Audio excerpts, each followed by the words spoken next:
Praise the lord. దేవునికి స్తోత్రం. సాటి లేని జీవము గల సర్వశక్తిమంతుడైన యేసయ్య పరిశుద్ధ నామంలో అందరికీ బ్లెస్సింగ్ బీయింగ్ క్రిస్టియన్ తరపున వందనాలు. మన న్యూ ఇయర్ మెడిటేషన్స్లో భాగంగా ఈరోజు డే 37. ద్వేషింపబడుచున్నావా?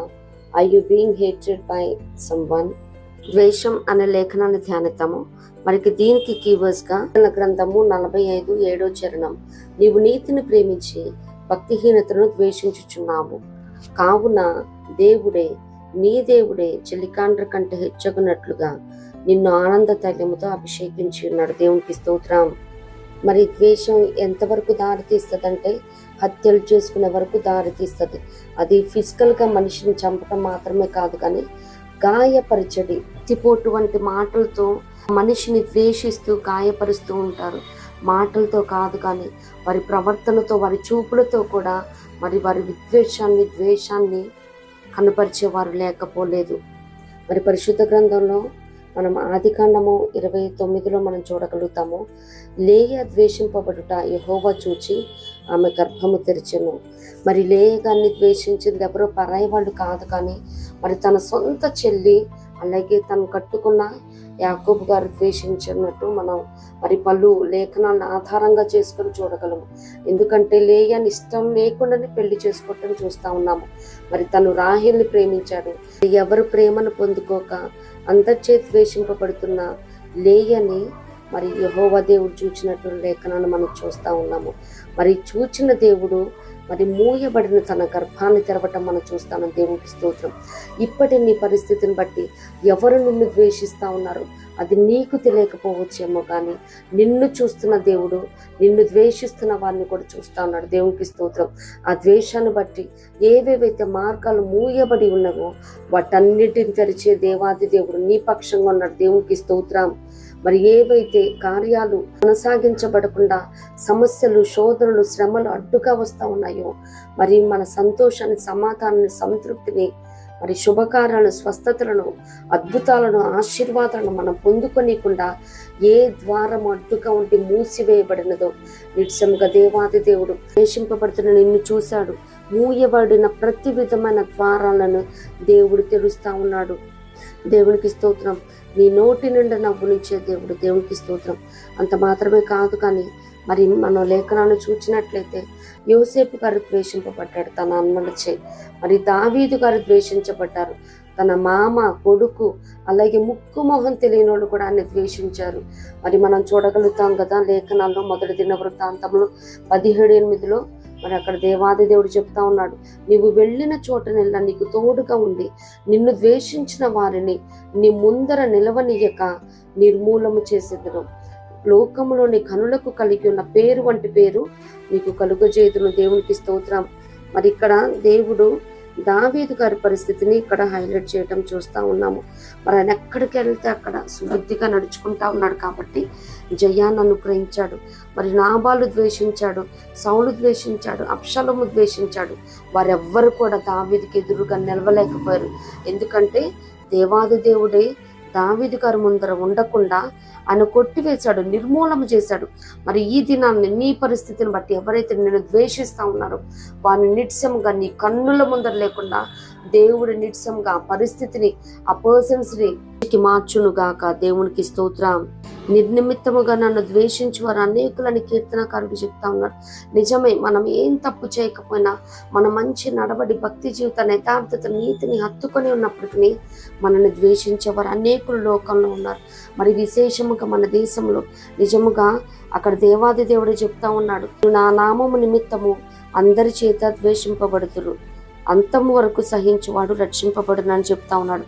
అంత మాత్రమే కాదు, కానీ మరి మనుష్య కుమారుడు నిమిత్తము మనుష్యులు మిమ్మల్ని ద్వేషించి వెలివేస్తారని, నిందిస్తారని లేఖనాలు సెలవిస్తూ ఉన్నాయి. అంత్య దినాలు ఇవన్నీ జరుగుతూ ఉన్నాయి. ఆనాడు యేసయ్య మరి చెప్తున్న మాటలు ఇవి. యోహాను సువార్త 15:18 అంటారు కదా, యేసయ్య లోకము మిమ్మల్ని ద్వేషించినడలా మీకంటే ముందుగా నన్ను ద్వేషించనని మీరెరుగుదురు.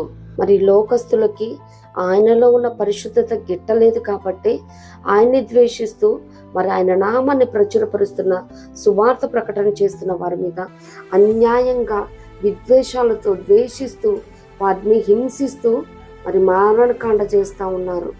అంత మాత్రమే కాదు, కానీ మనల్ని యేసయ్య ఈ లోకంలో నుండి ఏర్పరచుకున్నాడు కాబట్టి అందుచేత లోకం మనల్ని ద్వేషిస్తుందని కూడా మరి యోహాను సువార్తలో మనం చూడగలుగుతాము.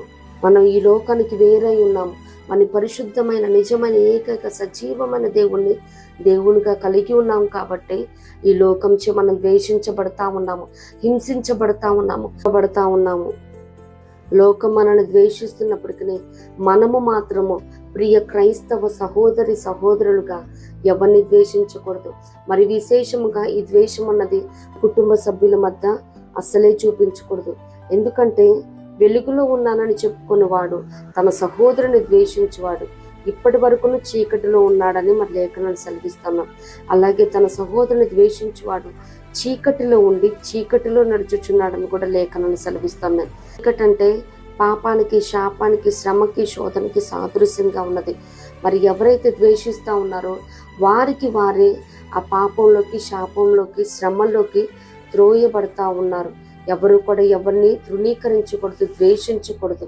మరి తన సహోదరుని ద్వేషించేవాడు నరహంతకుడే. నరహంతకునికి నిత్య జీవం ఉండదని మీరు ఎరుగుదురు. మరి చూస్తున్న నీ సహోదరుని ప్రేమించకపోతే చూడని నీ దేవుణ్ణి ఎలాగా ప్రేమిస్తావని కూడా 1 యోహాను 3:15 మనం చూడగలుగుతాము. అదే 1 యోహానులో మనం చూడగలుగుతాం. ఎవడైనా నేను దేవుని ప్రేమించుచున్నానని చెప్పి తన సహోదరుని ద్వేషించినడలా అతడు అబద్ధికుడు. మరి అబద్ధికులకి పరలోకం లేదు, వారు మండుచున్న అగ్నిగుండంలో పాల్గొందుదురని ప్రకటన గ్రంథంలో మనం చూడగలుగుతాము. మతాల మధ్య ద్వేషం, కులాల మధ్య ద్వేషం, సేవకుల మధ్య ద్వేషాలు, డినామినేషన్ల మధ్య ద్వేషాలు, భార్యాభర్తల మధ్య ద్వేషాలు, సహోదరుల మధ్య ద్వేషాలు, సంఘ కాపరికి విశ్వాసులకు మధ్య ద్వేషాలు, పనిచేస్తున్న చోట పనిచేసే వారికి యజమానికి మధ్య ద్వేషాలు, పార్టీకి మధ్య ద్వేషాలు, క్రైస్తవులకి క్రైస్తవేతరులకి మధ్య ద్వేషాలు. క్రైస్తవులంగా మనం ద్వేషింపబడొచ్చేమో కానీ మనం ఎవరిని ద్వేషించకూడదు. ఎందుకంటే మనల్ని ద్వేషిస్తున్న వారిని దేవుడే చూసుకుంటాడు, వారికి తగిన తీర్పు ఆయన ఇస్తాడు. ద్వితీయోపదేశకాండను చూడగలుగుతాం కదా. యెహోవా నీ యొద్ద నుండి సర్వరోగాన్ని తొలగించి ఐగుప్తు దేశంలో ఉన్న క్షయరోగాల్ని నిన్ను ద్వేషించి వారి మీదకి దాన్ని పంపునంట. మరి ఏదేదైతే దేవుడు మన మధ్య నుంచి తొలగించాడో వాటన్నిటిని మనం ద్వేషించే వారికి ఇస్తాడంట. అదే ద్వితీయోపదేశకాండం 30:7 చూడగలదు. నిన్ను హింసించిన నీ శత్రువుల మీదకి, నిన్ను ద్వేషించిన వారి మీదకి నీ దేవుడైన యెహోవా సమస్త శాపములు తెప్పించును. మనల్ని ద్వేషించేవారు మనకంటే బలిష్ఠులై ఉండొచ్చేమో కానీ మనం నమ్ముకున్న మన దేవాది దేవుడు బలవంతుడైన దేవుడు. దేవునికి స్తోత్రం. దావీదు గారితో ఏ రీతిగా చెప్తా ఉన్నాడో, నిన్ను ద్వేషించిన వారిని నీ ముందర నిలువనీయక నిర్మూలన చేశానని. ఎవరైతే మనల్ని ద్వేషిస్తా ఉన్నారో వారి మన కన్నుల ముందు తొలగించే దేవుడే ఉన్నాడు. మనకి నిశ్చయముగా శాంతిని, సమాధానాన్ని, క్షేమాన్ని, ఆశీర్వాదాన్ని, కాపుదలనిచ్చే దేవాది దేవుడు. ఆయన మన పక్షంగా ఉంటే మనకు విరోధి ఎవడు? దేవునికి స్తోత్రం. లోకంలో ఎన్ని శ్రమలు, శోధనలు, ద్వేషాలు, విద్వేషాలు అయినప్పటికీ ఆయన్నే నమ్ముకుందాం, ఆయన్నే ఆరాధిద్దాం, ఆయన్నే ఆశ్రయిద్దాం. మరి కీవర్డ్స్గా చెప్పబడిన రీతిగా నీతిని ప్రేమించితివి, దుర్నీతిని ద్వేషించితివి. అందుచేత నీ దేవుడు వారికంటే నిన్ను హెచ్చగునట్లుగా ఆనంద తైలముతో అభిషేకించను. దేవునికి స్తోత్రం. ఇట్టి కృప ప్రభు మనందరికి అనుగ్రహించును గాక. ప్రభు కృప మనందరికి తోడై ఉండును గాక. ఆమేన్.